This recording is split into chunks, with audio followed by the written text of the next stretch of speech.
Good afternoon, everyone. This is T3 Live Editor-in-Chief John Darcy here to bring you the daily recap.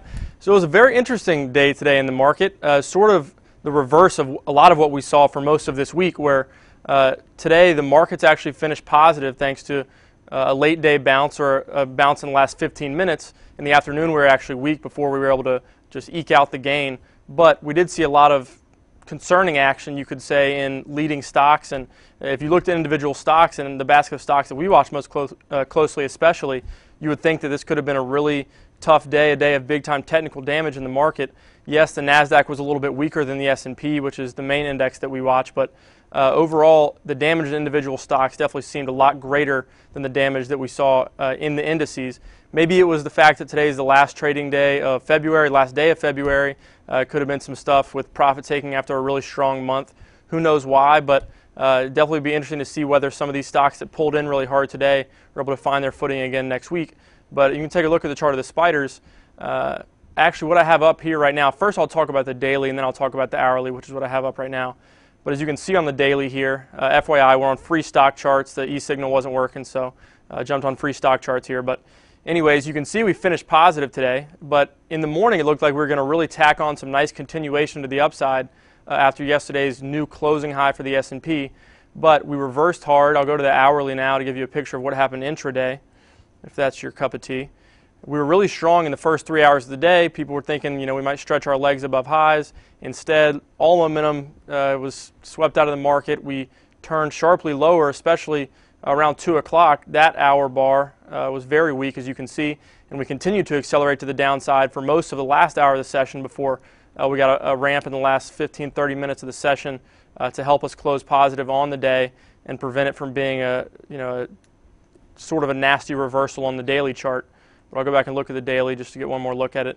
All in all, the fact that we finished positive, it was a wide range today, but I think digesting at upper levels, you have to continue to give the market the benefit of the doubt based on the short term, the long term, and intermediate term trends. All the trends are to the upside, so sometimes you have to give, like I said, the market the benefit of the doubt when it does have some volatility. As long as it is able to hold higher and finish positive like it was today, you have to give it the benefit of the doubt. But like I talked about, there was interesting action today given there was a lot of technical damage in individual charts, and there was also leadership from sectors that have been weak to this point in 2014 and even before that, and specifically the banks. The banks were perhaps the strongest sector today, along with energy and consumer stocks. But take a look at the XLF. We've been talking about how the XLF has been lagging the market considerably and was perhaps a weight on the S&P in its effort to break out to new highs. But yesterday, the XLF at least participated in the rally, basically matched the gains we saw in the S&P, got back above its 8 and 21-day moving average, and then today extended to the upside. It did close off its highs in the same way that the S&P did, but it never went negative, and overall was just stronger for the whole course of the day. And in addition to the fact that the XLF was strong, we saw laggers within the financial sector be the strongest ones that helped push the ETF higher. So I talked this morning, and Scott's been talking about Bank of America as one that he liked in the sector that had been showing strength within the banks. You can see an upper level ascending triangle pattern that I'll draw here. We were looking for maybe a break of this little downtrend to see if Bank of America could get back up to highs here at 17 and change. But instead what you got was relative strength from the weaker names, like a Goldman Sachs. Bounced off his 200-day this week, and then the last 2 days really strong gains to get back in the upper levels of this channel that's been forming over the last month and a half. You saw Morgan Stanley was strong. Again, another laggard name that's well off its highs, but it was able to outperform today. You saw Wells Fargo is not exactly a laggard. Wells Fargo. I can't take this. Wells Fargo is not exactly a laggard, but it was one that maybe you didn't expect to show strength, as much strength today, given that it's a slower moving name within the banks. It also showed strength, broke above its pivot here before closing a little bit off its highs. And like I said, Bank of America was weaker. So not only did you see laggard sectors perk up today, but you saw laggard stocks within laggard sectors perk up, perhaps throwing everybody for a loop and keeping everybody off balance like the stock market often does. And then you go to the flip side of the coin, the strongest sector in the market over the last months, weeks, whatever time frame you want to look at, years even, has been biotech. The biotech sector is just every day stair-stepping higher. But it looks like right now some of the big cap names that make up most of the components of the IBB ETF, those are the ones that are looking a little bit tired right now and looking like they might want to have a little bit of a pullback. There was some really sharp selling today in a few of the big names that I'll go over, and then sort of a delayed reaction on some of the other big cap IBB biotech names that weakened after that. And Regeneron was one of the first ones to really get hit today. Regeneron had a really sharp sell-off in the afternoon, early afternoon. I'll take a look at the hourly chart here so you can see. You see here these two hourly bars. It was positive for most of the day until 2 o'clock rolled around, and then really sharp selling in Regeneron. Not sure if there was news on some drug front there, but it was able to bounce into the close like the market was, but it wasn't able to get positive. So the result on that daily chart that we were looking at is a somewhat ugly bar, but it did close very significantly off of its lows. So it'd be very interesting to see whether this was just some end-of-the-month profit taking that dip buyers stepped in really aggressively to play, but definitely something to take note of in the very least. BAIB as well, not as extreme as Regeneron, but also got some really sharp downward momentum in the early to mid-afternoon, but was able to close off its lows back above its 8-day. Overall, I think any significant dips in these biotech names, I believe, are going to be buyable. Is it the 8-day? Is it the 21-day? We don't really know yet. I think some people today might have cleaned up a little bit of risk after some of the damage that we saw in the early afternoon in individual stocks. But next week will be the time to measure how deep this correction is and see potentially where dip buyers might step in. GILD, another one that wasn't too extreme. It actually touched its 21-day, but then closed back up near its 8-day. Just something to take note of, see what that leads to next week.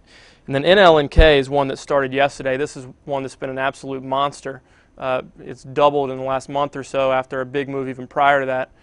But yesterday had a sharp pull into its 8-day. Today continued to the downside. So overall, just interesting to take note of the fact that some air seems to be coming out of the sector a little bit. Let me take a look at the IBB ETF again. But as you can see, the ETF as a whole, the technical damage is definitely reflected there, even more so than it is in some of those individual stocks. So we've seen this just stair-stepping higher since the beginning of February. It did have some down days in January like the rest of the market did, but this really strong uptrend that's been attacked looks like it's in jeopardy, and it looks like we might want to test at least the 21-day after some weakness today. And as I mentioned, tech, if you're looking at the NASDAQ, the damage was a little bit more apparent than it was in the S&P. We'll take a look at the Qs, see where the NASDAQ finished. The NASDAQ finished near the flat line, finished down 0.12%, so nothing to be overly concerned about, but like I talked about, some really sharp selling in individual names within the group might have given you an indication of a little bit more technical damage overall. And Apple is one that looked like it might want to tack on some more gains early, but then reversed, closed off its lows and off its highs, so it doesn't really tell you too much. As I go through the charts, it's becoming more and more apparent that perhaps this was due potentially to some end-of-the-month profit taking, some portfolio rebalancing stuff that happens at the end of some months, especially after a really strong February that followed a really weak January. That could be what we saw today with some of these doji-type candlesticks. A decent body there in Apple, but more of a doji than commitment to either direction. And then a lot of the laggard names, when the market starts to pull in after a nice bull run, laggard stocks are often the ones that get hit the hardest, and sort of their luck runs out a little bit after some excess pushes them higher. And that it's sort of some people talk about how laggard names and small cap names are the ones that, when those are really ripping, that is the sign that at least in the short term, a rally is getting a little bit tired, a little bit long in the tooth. People are looking for places to rotate their money, and so they're choosing these lower quality stocks to put their money into. And perhaps, in hindsight, you could say that's what happened over the last couple of weeks, because we saw some of those laggard names get hit today during the market sell-off. Talk about BBRY. It had gapped up, was holding above that gap, but today came back to fill a lot of it back into its 8-day moving average, so it might want to fill back a little bit more and fill the rest of that gap. You look at a name like Zynga, another one, weak today. Did close off its lows, though, so it's still above its 8-day, I guess you could say, if you're trying to grasp onto some strong technical signals there, but still heavier selling than you'd like to see, definitely if you're a bull. And various other names like that just weren't able to continue higher today and shrug off this market weakness. And that'll be definitely something I think to keep an eye on next week, is how do these laggard stocks hold up? These ones with high short interest that might have the potential to squeeze, how do they continue to perform. You saw another name like Tesla, another one of those ones that has large short interest, pull in the last couple days after topping out here around 265. Be interesting to see if it holds its 8-day or needs a little bit of a deeper correction. Then just running through some other tech names really quickly. Facebook, social media was a little bit weak today. Facebook closed below its 8-day. Looks like it might want to test its 21-day, but who could blame it after that huge run after another stellar earnings report? LinkedIn, really weak day in LinkedIn. Another one of those laggard names in the sector. If you're breaking things down within a sector, Facebook has been the strong one. It's just testing its 8-day. Now with LinkedIn, with this big 4.5% loss today, now below its 200-day again, and also just below its 8 and 21-day. Take a look at a stock like WDay. Huge move yesterday on earnings. Now almost it engulfed that entire move. Didn't close below yesterday's low, but definitely a bearish-looking candlestick there that at the very least Workday is going to need a little bit more time, I think, to work off this recent volatility and build a tighter range before I think there's any sort of compelling opportunity to trade that stock. FIO, another one of those laggard type names like a Zynga, BlackBerry that perked up recently, but put in a king and queen there that could lead to more downside. This is one that we do have on off the chart, so we might raise our stop or just keep our stop in place and make sure to highlight it. And it's very important that in these types of stocks, especially these laggard type stocks, that you obey your stop loss areas and don't get stubborn and average down. Definitely not average down in laggard stocks. I don't think you should average down in any stocks. You should have hard and set rules on what your stops are and where you're willing to add, and then don't get stubborn beyond that. SPWR, another one, the solar sector, was able to shrug off weak FSLR earnings earlier in the week. But today, a lot of solar names broke down a little bit. You see SPWR broke below its 8-day, went below its 21-day, but closed back above it. SCTY, a little bit weak as well, but also closed off of its lows.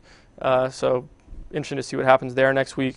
But then FSLR was actually strong. It had that big gap and go to the downside on earnings. I believe that candlestick should be green, but it's bounced back and almost filled that entire gap from earnings. So this tells you that there's definitely demand for solar stocks on dips, even after dismal earnings from FSLR. I think there was a little bit of weakness in solars today, but I think it's a sector that you could continue to look to buy dips on, at least the highest quality names in the group. We'll see what CSIQ did today. CSIQ also weak, but I say it was weak. It just came back and tested its 8-day. So I think people are a little bit spoiled right now whenever we get any sort of weeks, and maybe I'm spoiled too. I'm talking about how all these stocks were weak today. Overall, most stocks are just coming back and retesting their 8-day moving average, 21-day moving average at worst. So overall, very constructive action in the market. And one stock I've been talking about a lot since early January, one that really caught my eye on a macro level, is IRBT. IRBT, if you look at the monthly chart, has a really constructive looking cup and handle type pattern. You see the cup here, handle here, and then a tight consolidation over the last year in 2013. You look at a monthly chart and it sort of deceives you. You think you're looking at shorter term charts, but a nice cup holding above its 8-month moving average, and then ignited this month in February, but did close off its highs of the month a little bit. And you go back to the daily chart. What I've talked about, if you weren't involved with this one yet, is looking at that $40 area for a potential retest of the prior breakout area. So that's basically what we got today. If that's what you wanted, if you were looking to get involved in IRBT, I think that was a compelling area to get involved. As I've talked about it several times, and you can't be scared when the market does pull into your levels that you talked about. You got to be willing to put money to work, and that was an opportunity today in IRBT. Talk about strength today. Helping the NASDAQ maintain a little bit of composure was Chinese internet stocks. Were absolutely huge. You had a number of earnings after the close yesterday for these Chinese internet stocks, and you saw some massive moves that give you the impression that a lot of these have the potential to continue a lot higher. One of them was Wuba58.com, which is basically the Chinese Craigslist. This was Mark Sperling's trade idea of the week last week. Really nice gap up on earnings, finished up around 12-13%. So really constructive action there. Obviously might be a little bit extended, but if it builds an upper level consolidation, we'll definitely keep it on our radar for a potential follow-through setup. Sohu, monster move today. Gap up and go, textbook, finished up around 8%. Really nice to see it close near its highs. So it's filled this gap back from, it's covering my gap whenever I highlight it, but this gap back here from last October. And then you zoom out a little bit on Sohu. Just now coming up to these pivots from last fall, that are around 86 is the pivot high to watch there. So these Chinese names definitely look very interesting. China is obviously a big enigma, but these internet stocks look like they're getting some traction and gaining some momentum. And then VIPs, monster move today for VIPs. Another one, it didn't even open higher. It was just strong all session long, finished up around 12.5%. Just another example of a really strong Chinese internet stock that, I mean, look at that trend. That's almost going parabolic now, going back to 2012. Might need a little bit of a rest, but overall, like I said, China's a huge enigma, potential huge growth opportunities, but also a little bit of risk, a little Wild West. People maybe a little distrustful about their reporting practices, but overall the action's really, really good here. Then Youku, another really strong one, finished up 7.5% today, nearing its pivot highs up here around 36. This, you can see this was a previous idea, came back and hit our stop loss, but held above its 200-day moving average, is now back up threatening this pivot around 36. And then China e-commerce Dang closed well off its highs today, but still finished up around 7% after yesterday's really strong move. So a really impressive two-day move from Dang. You zoom out to the weekly chart so we can get a little better look at it. You see it broke above its pivot yesterday around 12, continued higher today. Really constructive action there. Chinese internet's definitely a huge area of strength today, but like I said, we would like to see some sort of sideways consolidation, some sort of rest, and potentially another follow-through type entry from there. As I mentioned, the other sectors that were strong today, just to recap the action for you a little bit more, energy was very strong. Take a look at the chart of XLE. I'll go back to the daily chart. Daily chart, as you can see, a lot more commitment to the upside today than you saw in the S&P, which briefly went negative. Did close off its highs a little bit, so just not a lot of commitment in a lot of sectors today, but still you could say there was relative strength in the XLE. Some stocks that were strong. National Oil Well, really strong move to break above its pivot here around 77. Looks like it could continue higher now that it's back above its 200-day moving average.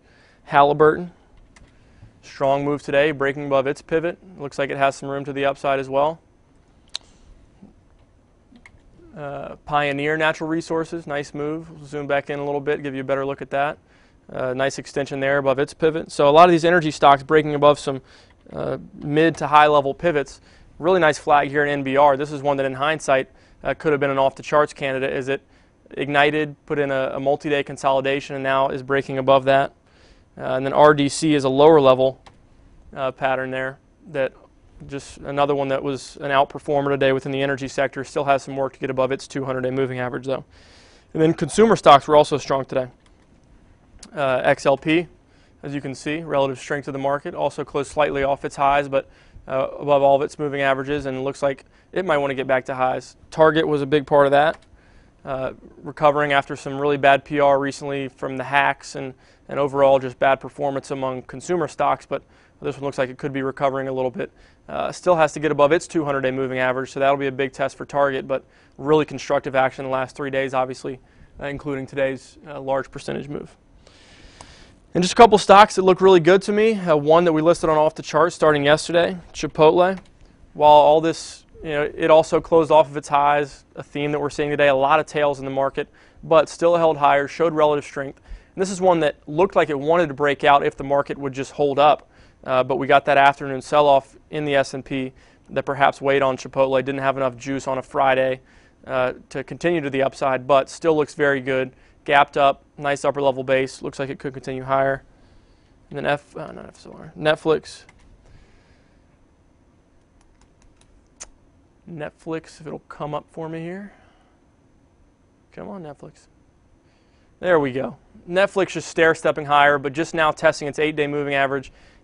I think I would love to get a retest of the 21-day here to get an even more compelling entry, but overall Netflix a really strong stock that's acting really well.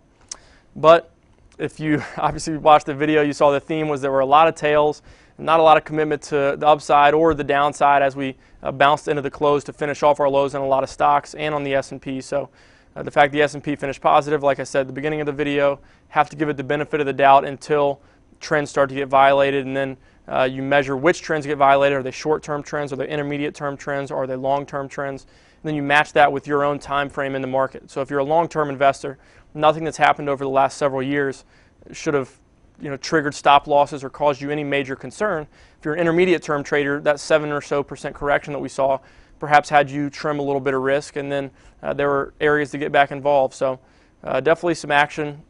In individual stocks this week was tremendous. We got an all-time closing high in the S&P for the last 2 days, even though today's was a little bit of a roundabout way to get there. But just, I think, a great environment overall for trading. And today threw some curveballs to people a little bit. The banks were strong. The laggard banks were strong. Tech was a little weak. But overall, I think you look to buy dips in the strong sectors with the strongest trends. And I think in the long term, that's the way you're going to be the most successful as a trader or an investor. This has been John Darcy here for your daily recap. Monday, we're supposed to get more snow. Whoop-de-doo. They're talking about 4 to 12 inches, anywhere around there. So it's sounding like Scott's not going to be in the office. You'll be stuck with me again on Monday morning, probably with no Brittany. So we'll get back after it, see if there's any major news over the weekend. We have all the Ukraine headlines, and there's some whispers on Twitter and things that Russian troops are invading Crimea and taking control of that situation. So be very interesting to see how that develops and whether or not it affects financial markets. But I'll see you back here on Monday morning, hopefully not too cold, and everyone have a good weekend. I'm Mark Sperling, Director of Trading with T3 Trading Group and contributor to T3 Live. Do you trade on your own, but you wish you enjoyed the benefits of a large trading floor? With the T3 Live virtual trading floor, we deliver that experience to you on your computer. On the VTF, you can follow the long and short positions of experienced professional traders like myself, Scott Redler, and others, and listen to our live radio stations as we navigate the markets. In addition, you get the added value of a large community of sophisticated and like-minded traders. In my opinion, joining the room will be the best trading decision you will ever make. I would like to invite you to begin your membership with a 7-day free trial. To get started, visit t3live.com and click on the Virtual Trading Floor tab. Have a great day, and I look forward to seeing you in the VTF.